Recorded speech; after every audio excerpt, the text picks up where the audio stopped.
तो hello friends, स्वागत है आप सभी का आपके अपने यूट्यूब चैनल टिप विथ एके पर। तो कैसे हैं आप लोग? आई होप कि आप लोग अच्छे होंगे। आज हमारा टॉपिक है दिल्ली सल्तनत। इससे हम 20 मोस्ट इम्पॉर्टेंट क्वेश्चन करने वाले हैं जो आपकी आगामी परीक्षाओं के लिए मोस्ट इम्पॉर्टेंट होने वाले हैं। तो चलिए दोस्तों, बिना किसी देरी के हम अपने वीडियो को स्टार्ट करते हैं। आज का हमारा पहला क्वेश्चन है, दिल्ली सल्तनत की स्थापना किसने की थी?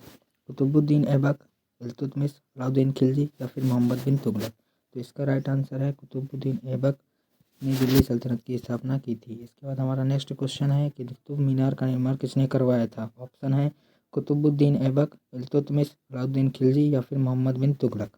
इसका राइट आंसर भी ऑप्शन ए के साथ जाएगा, कुतुबुद्दीन ऐबक ने ही कुतुब मीनार का निर्माण किया था। इसके बाद हमारा नेक्स्ट क्वेश्चन है कि दिल्ली सल्तनत के किस शासक को लाख बख्श के नाम से जाना जाता है? ऑप्शन है कुतुबुद्दीन ऐबक, इल्तुतमिश, अलाउद्दीन खिलजी या फिर मोहम्मद बिन तुगलक।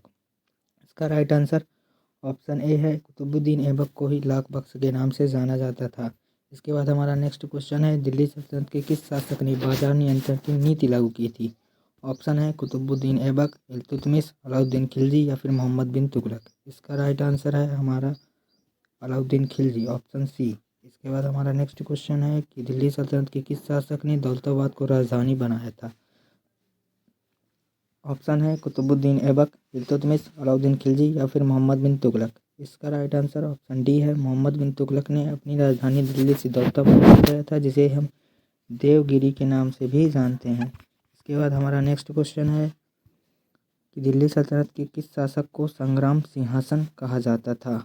ऑप्शन है कुतुबुद्दीन ऐबक, इल्तुतमिश, अलाउद्दीन खिलजी या फिर मोहम्मद बिन तुगलक। इसका राइट आंसर है ऑप्शन सी, अलाउद्दीन खिलजी।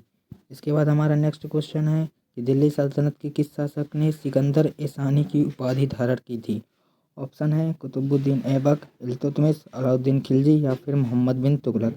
इसका राइट आंसर ऑप्शन सी है, अलाउद्दीन खिलजी ने सिकंदर ए की उपाधि धारण की थी और इसे सिकंदर द्वितीय के नाम से भी जाना जाता था। इसके बाद हमारा नेक्स्ट क्वेश्चन है, तुगलनामा किस शासक को तुगलकनामा किस शासक को कहा जाता था? ऑप्शन है कुतुबुद्दीन ऐबक, इल्तुतमिश, अलाउद्दीन खिलजी या फिर मोहम्मद बिन तुगलक। इसका राइट आंसर ऑप्शन डी है, मोहम्मद बिन तुगलक को ही तुगलकनामा की उपाधि धारण की थी। इसके बाद हमारा नेक्स्ट क्वेश्चन है, दिल्ली सल्तनत के किस शासक ने नहरों का निर्माण करवाया था? ऑप्शन है कुतुबुद्दीन ऐबक, इल्तुतमिश, अलाउद्दीन खिलजी या फिर फिरोज शाह तुगलक।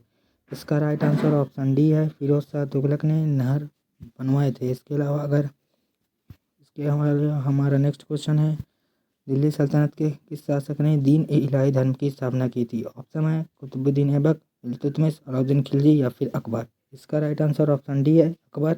अकबर ने ही दीन ए इलाही धर्म की स्थापना की थी और पहली बार दीन ए इलाही धर्म को महेश दास, जिसे हम बीरबल के नाम से जानते हैं, उसी ने ही अपनाया था। इसके बाद हमारा नेक्स्ट क्वेश्चन है, दिल्ली सल्तनत के किस वंश के शासकों ने सबसे अधिक समय तक शासन किया था?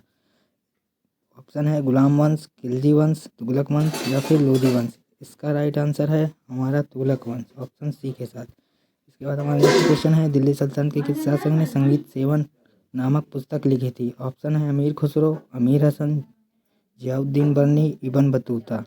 इसका हमारा राइट आंसर ऑप्शन ए है, अमीर खुसरो ने ही संगीत सेवन नामक पुस्तक लिखी थी। इसके बाद हमारा नेक्स्ट क्वेश्चन है, तारीख फिरोज शाही नामक पुस्तक के लेखक कौन है? ऑप्शन है अमीर खुसरो, अमीर हसन, जियाउद्दीन बर्नी, इब्न बतूता।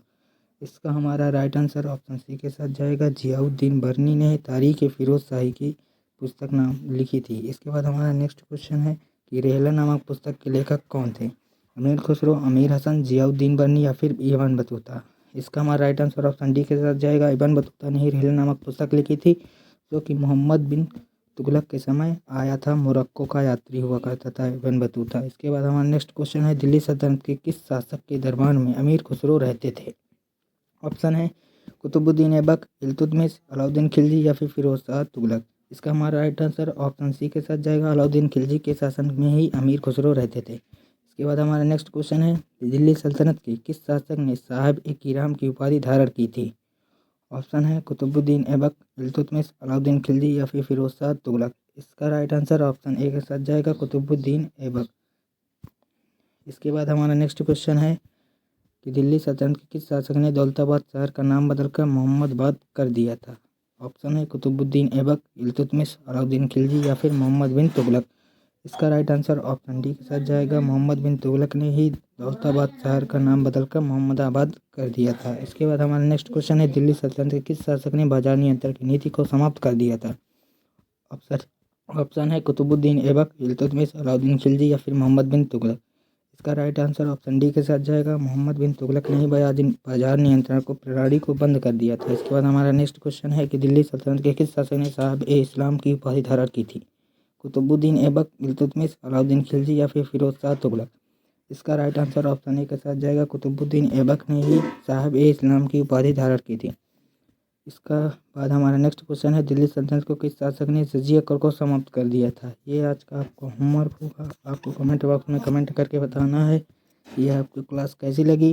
अगर क्लास अच्छी लगी हो तो चैनल को सब्सक्राइब करें और बेल आइकन प्रेस करें।